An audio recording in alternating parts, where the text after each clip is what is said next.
Hello smart viewers, welcome to this channel again, DET Practical English Teaching. Well, this time I'd like to direct you how to improve your speaking skill using gerund.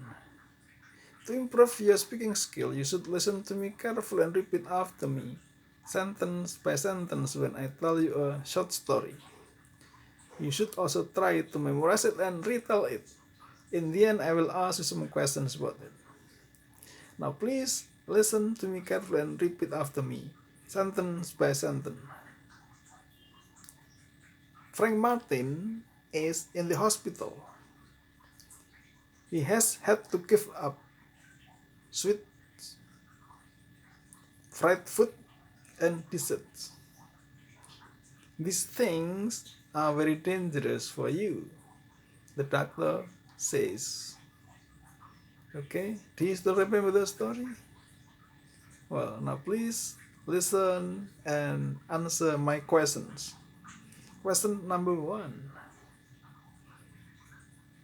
Is Frank Martin in the hospital? Question number 2. What kind of food is dangerous for him? The last question, please. What does the doctor says? Well, I hope that this video is useful for you. If you like it, you should subscribe, give comment, and share. Thanks for watching.